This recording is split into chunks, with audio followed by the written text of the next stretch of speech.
game as they maybe would have liked, just based on the strength of LFY's lanes. You know, he tried roaming up towards top, did get the 1 kill with the Slark on the Batrider, but other than that, relatively quiet game from him on the whole. So, alright. Sand King, slightly more reliable, you know, a more reliable, longer duration stun in a lot of ways. Good synergy, of course, with the Warlock, so keeping this theme of having enough AoE teamfight, hopefully, to deal with the LFY aggression. Though, as we saw in the previous game, a 5-man lineup, even with worse teamfight, that gets off to a better start. Once you're 10k net worth ahead, the teamfight disadvantage just disappears in the face of your farm. You've got BKBs, you've got enough survivability, you've got your levels, and so, you know, even in that one fight where the supports died, they just popped their BKBs and they still made it an even fight overall. So, alright, LFY, looks like it's going to be a lifestealer this game for Monet instead of the Troll Warlord, so probably looking for a little bit of a lifestealer bomb somewhere in the lineup, though again, that, you know, there are different ways to accomplish that. If Vici Gaming want to ban the Afu Nyx Assassin, I don't think that would be a bad idea here at all. It is certainly a good hero with the Lifestealer. Maybe they ban, like, Batrider and Nyx Assassin, but then they have to be thinking back to the series yesterday and think, okay, what did LFY pick yesterday? What do we need to be worried about? Because, what did they grab? They picked a Tide in one of their games yesterday. They also didn't mind picking the Abaddon or the Omni Knight, so that could also be an option. But alright, Vici. Just gonna get rid of the Slardar. Certainly a good combo with the Lifestealer. I think that's a pretty sensible ban. Will the Afu hate train continue? And the Weaver ban is interesting. Maybe LFY feeling like they're not gonna have enough lockdown for that hero. They certainly do not have enough right now, and Kunkka actually ends up being banned out. I have been talking as if the Sand King is going to be position 4 this game. That's not necessarily guaranteed. If Vici really wanted to, they could put him position 3 in the off lane, especially with a little bit of help from the Warlock, and then they could grab themselves another position 4, which could also end up being a deny pick against LFY and put some more pressure on Afu. But I don't know if they want to take like a position 4 Nyx Assassin or something here.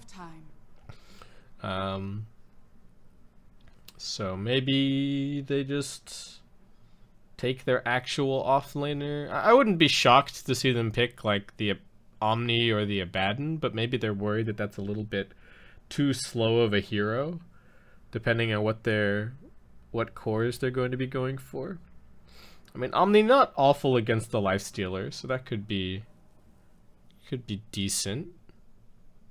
Abaddon also, you know, not terrible. Just having ways to get out of the open wounds is always a good start up against Mr. Lifestealer. But could be tough for the Abaddon up against the CM and the Lifestealer, because you get frostbitten maybe, then you dispel that, and then the open wounds happens, and then things just get kind of ugly after that. So, okay. Vici Gaming taking a lot of time to consider what their pick is going to be here. It is certainly a very important pick. They're not eliminated from the tournament if they get knocked down now, but the lower bracket is not a very safe place to be, at least as far as MDL is concerned. And alright, Vici just going to go for pretty classic counter to the Lifestealer. They pick up the Ursa. So LFY, how are they going to kite this? What is the plan to disengage? Alright, well, they just grabbed themselves a Batrider. Not a bad pickup at all for isolating the Ursa, and even though it was played against some decent counter initiation in the previous game, the Warlock and the Monkey King, Bat still managed to have a pretty good impact, so maybe he'll be alright this game as well. Does once again have the backup of the Crystal Maiden, so that's going to help out his farm speed, making his way through the jungle, spamming the Sticky, spamming the Firefly. As Vici, alright, taking a page from the LFY playbook, are going to be going for Tide. Not a bad laning hero at all against the Lifestealer, can put some good pressure on, might get some help from the Warlock. That's going to leave Vici with the opportunity to get a completely uncontested last pick for their mid lane for Ori, which is good news.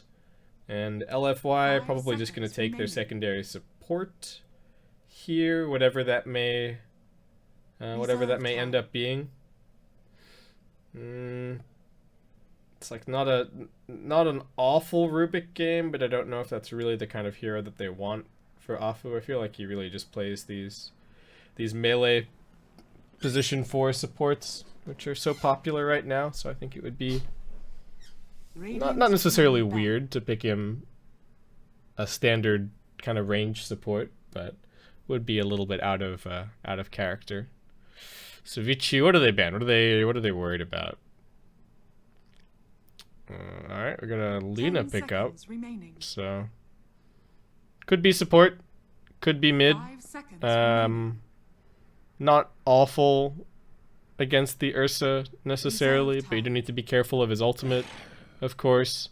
Good at bursting the Tide Hunter, which is definitely very, very important against Tide. You know, when you're playing as Tide, you're normally playing as if, oh, I'm invulnerable, there's nothing that anyone can do about me. But LFY drop a Laguna Blade on him, he's got the Lifestealer hitting him with Rage on, and all of a sudden Tide might not have the opportunity to get a very valuable Ravage off before he dies. So that's going to be tough.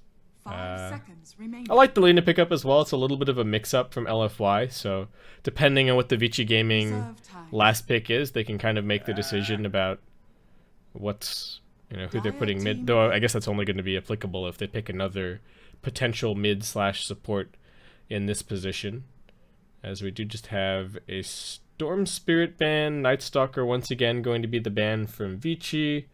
Man, they have so much team fight between the Sand King, the Warlock, and the Tide. I guess LFY could have picked something like a Silencer here as well. Could have been decent, but instead, just going to go for the Disruptor. Not a ton of setup for it this game, but it is definitely good at killing off the Tide, and I think that's just the approach that LFY are taking here. If you pick the Silencer, then you can only ignore the Tide. You can't kill him. With the Disruptor, you can just stick him inside of the Static Storm, and it doesn't matter how many times he Kraken shells. He's still gonna be unable to cast his Ravage. So LFY are gonna be actively looking for the Tide in these fights. They do have to be careful about him picking up a Force Staff or a Blink Dagger to help out with his positioning. And if they're focusing the Tide, then they won't be able to focus the Sand King or the Warlock, as Vici just gonna go all in on the team fight somewhat. They grab themselves a Medusa. I think this is a decent matchup against the Lina on mid. They both have pretty good spam on the wave, and it is also a pretty good hero to have against the Lifestealers. So, alright, it was Vici winning fast games yesterday and losing the long ones, but so far the trend has been reversed with LFY winning a pretty fast game for game 1 in this MDL series. So maybe Vici will complete the reversal, and they're going to be the ones to win the long game here in game number 2. Or they're just going to get run over. That could also very well happen, you know. The Sand King and the Warlock is a relatively greedy support duo, so there's going to be some waiting involved for them to come online. The Tide Hunter, as discussed, is not necessarily guaranteed to win them teamfights this game against the Disruptor, though Afu going to have slightly fewer shenanigans to pull this game compared to what he's been doing in recent games. Maybe he can still get a Courier Snipe or something with some boots, but certainly more difficult than it is on some of the heroes that he's more comfortable with. So let's get ourselves into the game over on the... Wait, this is the LFY side. We've got DDC on the Crystal Maiden. Afu is going to be your Disruptor. That means this is... Man, I keep forgetting this. Okay, so we got Inflame on the Bat, Super on the Lina, and finally Monet, of course, on the Lifestealer. And over on the Vici Gaming side, currently trailing 1 game in this best of 3 series for the MDL China Qualifier upper bracket. We will have ourselves a Chuan on the Warlock. We've got Ori on the Medusa. End is going to be on Ursa, actually in some trouble here, getting caught by a 4-man rotation and the kinetic field. Going to turn around and try and do a little bit of damage as he jukes through the trees, and that Chuan heal is helping to keep him up. Couple more auto attacks coming through. Close. Now the Burrow Strike coming in. Lina just has the nuke, does not have a stun. Kinetic field once again, and looks like Sand King not going to survive, as LFY still get the first blood in the end. And what was Sand King expecting there? That they would be able to get those kills? Alright. Good start for the Lina. It was It was Ori's time to shine yesterday on the Lina, so maybe Super can get a little bit of revenge here with this excellent start. They're even going to drive them away from their bottom bounty rune, it looks like. So 3 bounty runes for the Dire. And, yeah, Bat off to a great little start. Already has his Windlace picked up. 200 gold worth of progress towards the boots. Looks like he is going to be getting a little bit of help from the Disruptor, who also has some boots of speed picked up, but won't be able to start spamming the Thunderstrike right away.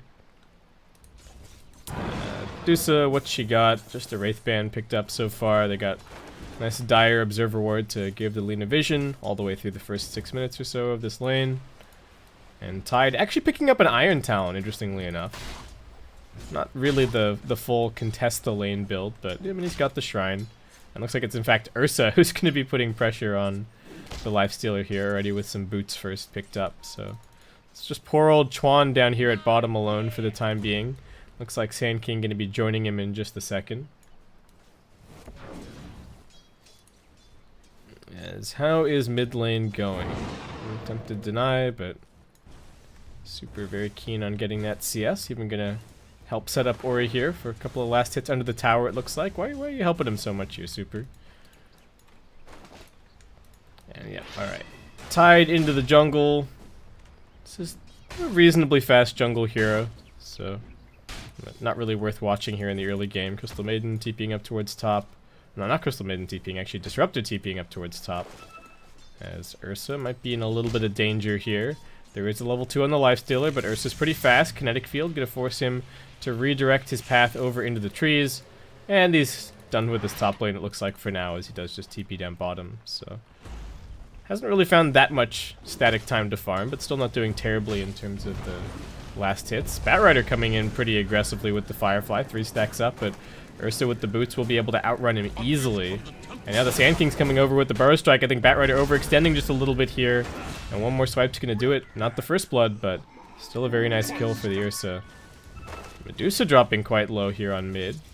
Somewhat baiting the mana shield perhaps, but Lina ready to to cast a Dragon Slave. Is going for the double Null Talisman build, so kind of your lane domination build that we have been seeing out of more and more mid laners recently. Even if they're not going for Veil. Like, I don't think Lina's going to buy Veil, but people still just picking up double Null to win the lane. And win the lane he is. 15-5 versus the 8-0, now 9-0 Medusa. Disruptor waiting with his double damage.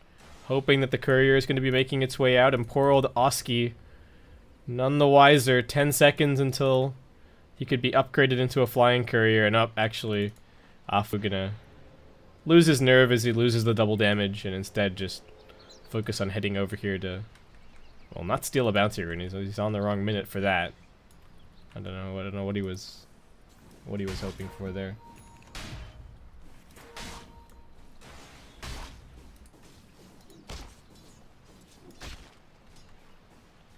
Alright, Ursa just with some phase boots so far. Tidehunter still straight up jungling, despite the fact that there's nobody up here in the top lane. So Lifestealer pretty happy with his lot in life. I think maybe was expecting to get pressured a little bit more by the Tide, but it's not happening for the time being. A bit of Thunderstrike harassment on mid. Medusa just picking up a Ring of Aquila early on here, so no sign of a bottle or anything like that. And yeah, Super really getting his revenge so far. Can he get this CS? Nope. No chance. Batrider once again with the Firefly, but already losing a little bit of health. Might need to be careful, though Sand King is all the way over on the other side of the map. Radiant Vision a little bit better for the time being, as looks like Crystal Maiden hasn't really moved around to put down any wards just yet. They do come running over, looking towards the Warlock, and they keep him inside of the kinetic field. Nope, Chuan does manage to step outside of it and keep on running, but Batrider, similar to game 1, finding fantastic farms so far. 23 CS, gonna pick up the bounty rune as well. His game's looking pretty solid. I guess part of that comes down to the supports that the Radiant team have. The Warlock is not particularly adept at zoning out the Batrider, and most safe laners can't really push him out by themselves. You know, a lot of the Warlock, his help in lane is assisting his carry and trading hits, but it's not really something that Batrider does. That's not how his laning stage works. So Bat just going to be backing himself up. Medusa continuing to spam out with the Mystic Snake, so it's spam versus spam on the mid lane. Lina does have a haste turn ready to go. Medusa, nice positioning, forcing the Lina to decide, do you want to nuke me or do you want to nuke the wave? Because I'm not going to let you do both. And it's closing the gap on the CS a little bit, but Super's still doing very nicely. Looks like he's going to be going for the Bloodstone Rush this game. Disruptor with a 1-1-1 running around the corner looking for the Ursa. We'll be able to glimpse him back in just a second. Back into the kinetic field. I've got the Firefly ready to go as well. He's going to turn around and just do damage to the bat, but he's burning down to the Firefly. Does manage to get out of it now. The Thunderstrike keeping the vision, and one last auto attack is going to do it. Bat Rider does drift into tower range just for a second, but he's going to be okay. Alright. Looking like LFY getting off to the... Well, expect that they're going to do a little bit better at the start here. It's mostly about whether or not Vici Gaming's 5-on-5 team fight is going to somehow win them the game. Is Sand King finding farm? Well, this will find a little bit while the Ursa's dead, but... Lots and lots of Radiant Vision over on this side trying to spot the rotation, so they do know that DDC is making his way over here. Sees the Observer Ward up on the high ground, but maybe realizing that it's a very, very low duration ob, so not going to stress about it too much. Medusa does just pick up the second point in the Mana Shield early on. Has some boots now as well. Raindrop to help with the spam. Is he dropping his Ring of Aquila before? No. Alright, so the one thing that you can do with Mystic Snake, and you can do it with treads and any stat item, but just use it the same way that you would a mango or something like that, so you throw it out and then you try and drop your mana pool to as low as it possibly can be, so like putting your Ring of Aquila on the ground before the Mystic Snake returns and then picking it up right away. So there is some room for some extra mana efficiency on this hero, but not really that important at the moment. Is it going to get anything else? Nope, just hitting the Lina as this 4-man rotation makes its way down bottom. Very early rotation from Monet, but they're keen to take a tier 1, and they know that the enemy team doesn't really have any tower damage. And that's actually going to be, I think, a consistent theme of this Vici Gaming lineup. Like, look at their team. They just don't hit buildings. Ursa does not hit buildings. Tide does not hit buildings. Medusa can kind of hit buildings eventually, but for the time being, it's not going to happen. And so that means that they are going to be building up an early net worth lead just off of these early towers.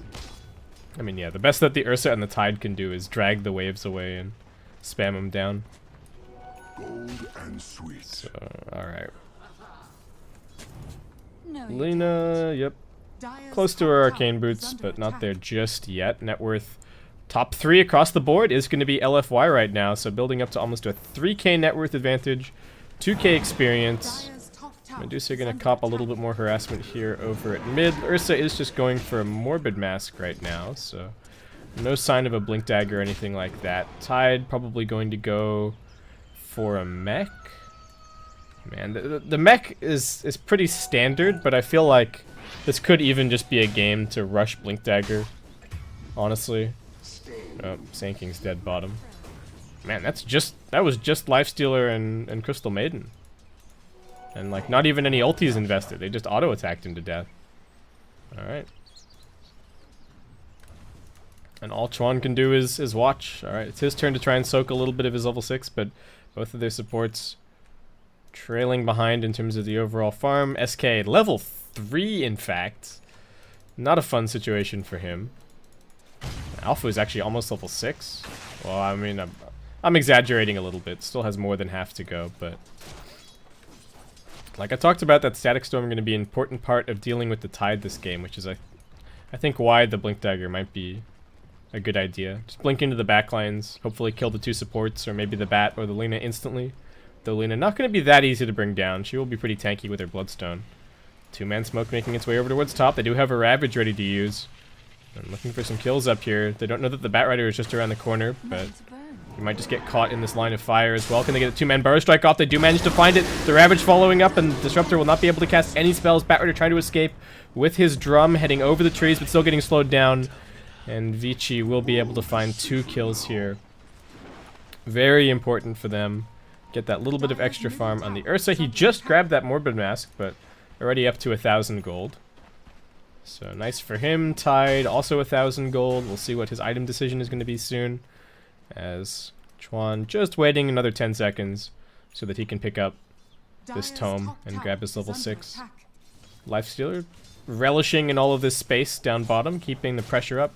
Doesn't have a TP scroll in his inventory right now, which is maybe a little bit scary for him, but he's probably just going to push this out, or maybe there's one coming over on the courier. Actually, just going for a Midas. Alright, Monet feeling like his game is going well enough to go for a slightly greedier item. I guess he's going to be waiting for his Lina a little bit here as well. And Bat, despite the death, still 900 gold towards the Blink. They're looking for the jump in over mid. They're going to pop that drum. Medusa does have the ultimate available. They've got the Static Storm Kinetic Field. They do manage to glimpse her back into it. She's lost all of her mana so far, and one more nuke should do it. They do have the Chaotic Offering dropped out, but they've already lost the Medusa. Lina, can she escape? There is a Gush slowing her down. Burrow Strike finishing her off as Crystal Maiden does turn things around a little bit with the Frostbite. So 1 for 1 on the mid lane so far. They've managed to find the Lifestealer over on the other side of the fight, but Ursa just getting slowed down by the open wounds. And after all is said and done, it's just a 1 for 1. Nobody was farming in the meantime, so I think insanely even for the two teams.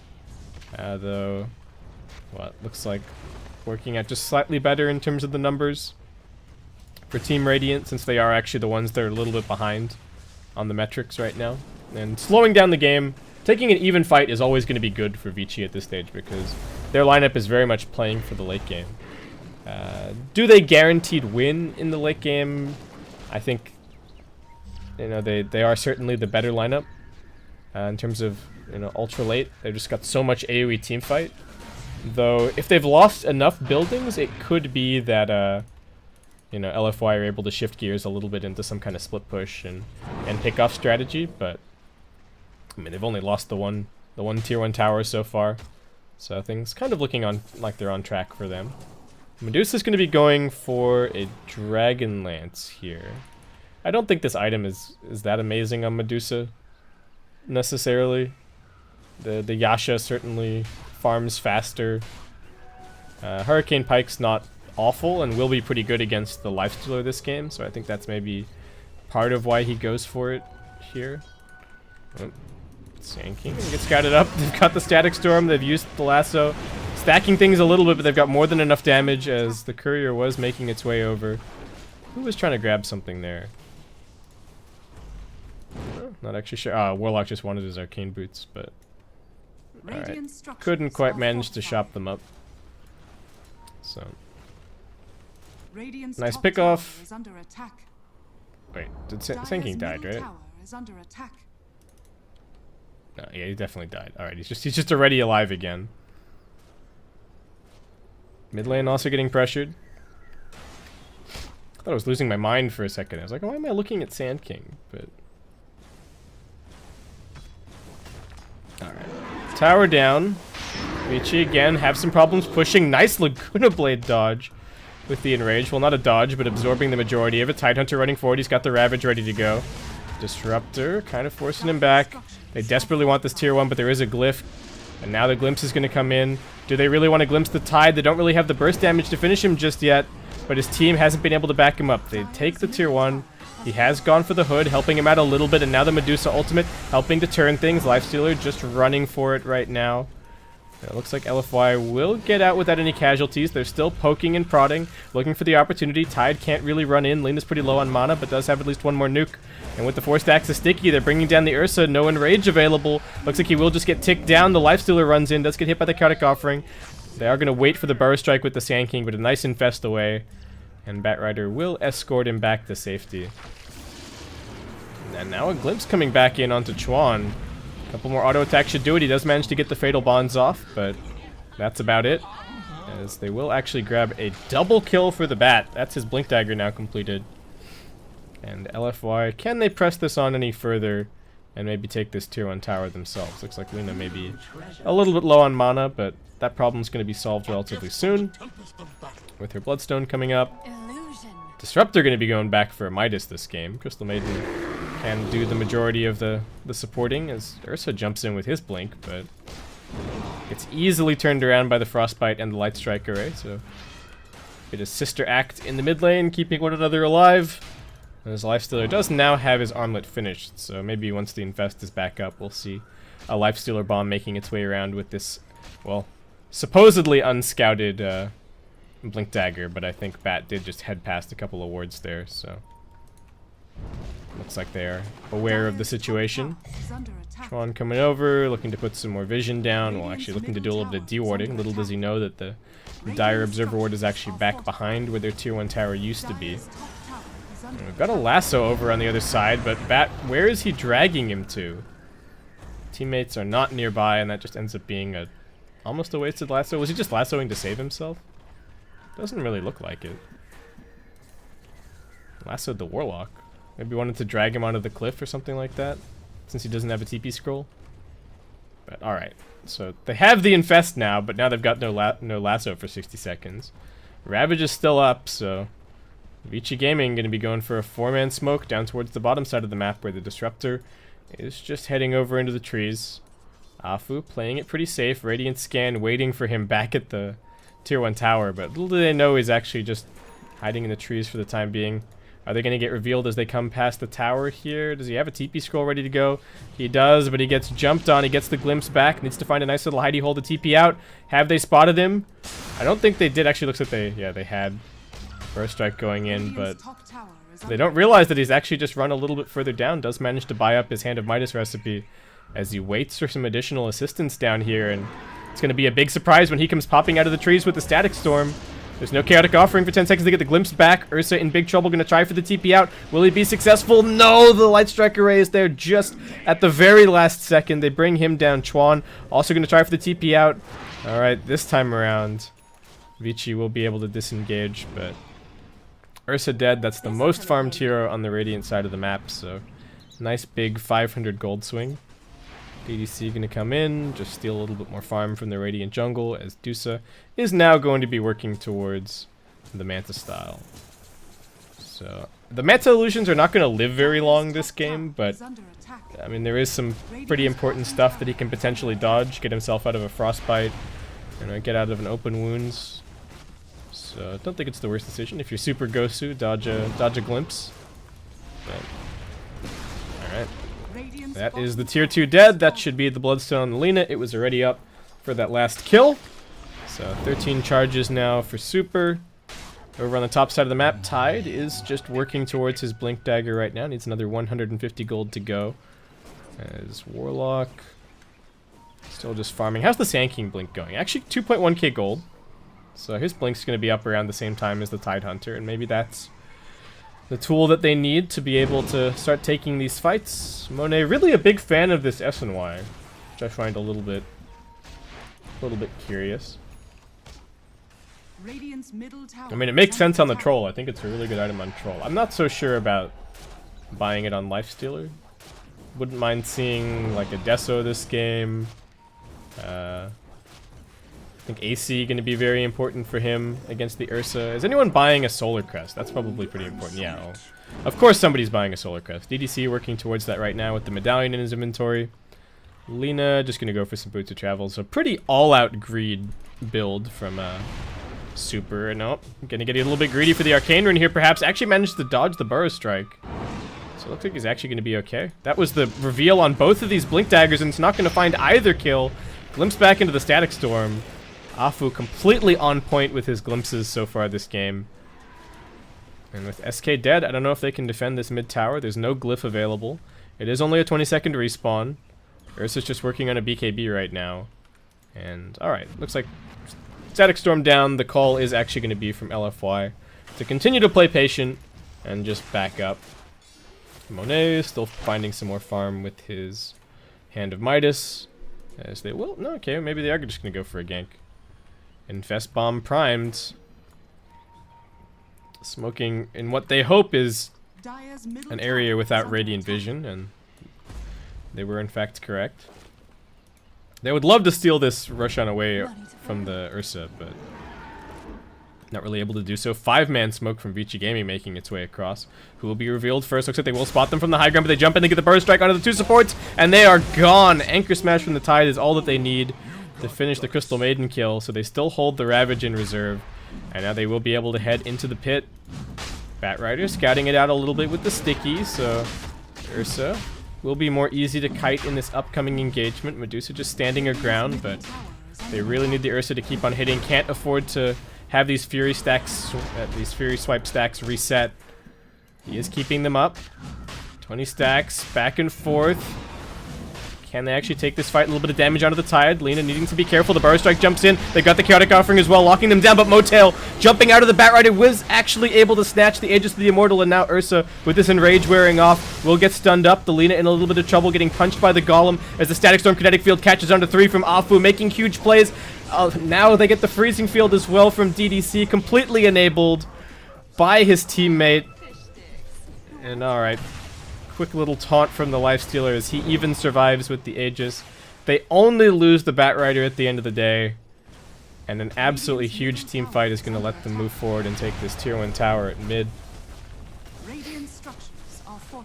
There will be a glyph, but I don't know, that may have been a little bit premature since LFY might even be able to go for 2. They know that there's no Ravage. They do need to be a little bit cautious of the Sand King, who's just hiding back here, but they know roughly where he is. They did get this Observer Ward down. Lina gonna do a little bit more damage. Afu waiting up here on the high ground. Did he manage to find him? Alright, he does move forward into vision now. Warlock with the Fatal Bond's gonna pull the aggro, but Motail manning up. Oh. Glyph's gonna get popped. Actually, yeah, what did I say? Premature Glyph. Of course it gets reset by killing the tier 1 tower. Anyway. Easy 2 towers. 8.6k the net worth advantage now in LFY's favor, and I guess this is where Vici just have to hope and pray and believe in the strength of their high ground. They do have a fairly high level Medusa, but as we've seen, Tide can find it a little bit difficult to move around in these fights. Sand King, we're yet to even see the epicenter go off, despite having had the blink for a couple of minutes now, and Lifestealer, SNY, now going back for the AC.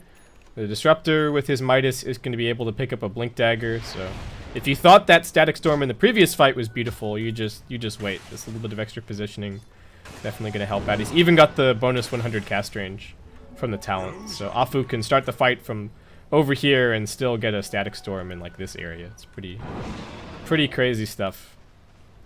Going to be very difficult to jump him. You know, there's going to be the front line of the Lifestealer, and then there's the back line with the Crystal Maiden and the Lina, and then there's the super back line with the Afu Blink Dagger initiation. They do manage to jump in with the silence onto the Ursa. Couldn't even get his ulti off. Still waiting to finish this BKB, but going to be waiting even longer after that death. Meanwhile, bottom, they got the lasso onto the Medusa, dragging her back into the tower. Lina was just top for that kill, but a quick boots to travel down towards bottom as they find the number 1 and number 2 pickoffs on Vici and LFY. They hold a grudge. They got eliminated from the summit yesterday by Vici, and they have not forgotten. And they are back with a vengeance. Lifestealer going to come over here and grab his Hyperstone, feeling pretty... To me, this says a lot about the state of the game right now. Partially, this is because he has the Aegis, but he's buying the Hyperstone over buying the plate mail. Of course, Hyperstone farms faster and whatnot, but he is up against an Ursa. Tidehunter just getting completely demolished over here in the trees. Doesn't know what he's supposed to do. It's going to get healed up a little bit by the Warlock, and actually still surviving a little bit longer. Afu, very low. Blink forward from the Sand King, but doesn't auto-attack. Doesn't have the Burrow Strike cooldown either, and actually Afu survives on a sliver of HP somehow. Sand King not realizing his own cooldowns there. That Chuan also getting knocked back. Tide managing to blink inside of the base, but they've lost 2. Warlock's dead for 30 seconds. This tier 2 tower is going to be next, and this is the last outer tower for Vici Gaming. Medusa will do her best to hold onto the high ground, but the Manta Style isn't even completed yet. And Sand King's actually still over here in the trees. Gets scouted now. Sandstorm buying him a couple more seconds, but no burrow, no blink, no chance. And DDC going to grab that kill, and Vici Gaming just an absolute shambles. What can they do? Now they're going to put the lasso onto the Tide. It's enough to drag him outside of the base. He's got the Kraken Shell now, but they've still got plenty of chain disable. Medusa heading forward onto the front lines. Will do some good work with the Stone Gaze, but now they get the glimpse back on the Tide. Trying to disengage with the Chaotic Offering, but everyone's just way too tanky. The Fatal Bond's actually going to work and doing a decent amount of damage. DDC praying that his teammates aren't going to take any damage now. Medusa trying to man fight, but won't be able to do anything. And that's just going to be the GG called, as LFY will take this series in extremely convincing 2-0 fashion. Looks like we will get a final epicenter with Sand King jumping in, but LFY too strong. Vici looked amazing against them yesterday. That series was extremely cut and dry, but with that, LFY gonna knock them down to the lower bracket. They still have a chance at qualifying, of course. There's 2 MDL China qualifier spots available, but LFY looking scary. So we'll see if they're gonna be facing up against their sister team, LGD proper, in the upper bracket, or if IGV will be able to move forward and face up against them. I believe that match, so the IGV versus LGD match is going to be played well, the scheduled start time is an hour and a half. I don't know if that's going to be moved forward at all. I would guess probably not, so there will probably be about an hour and a half wait, during which time I will hopefully be able to switch over and improve the stream quality a little bit. But the upper bracket final, when's that going to be? Let's have a look here. Match number 11. That is going to be played on Saturday. So tomorrow is actually going to be... Today's all upper bracket, tomorrow is all lower bracket, and then we have a mix. Actually, no mix. Saturday is just the upper bracket final, and then we get the rest of the lower bracket on Sunday. So thanks so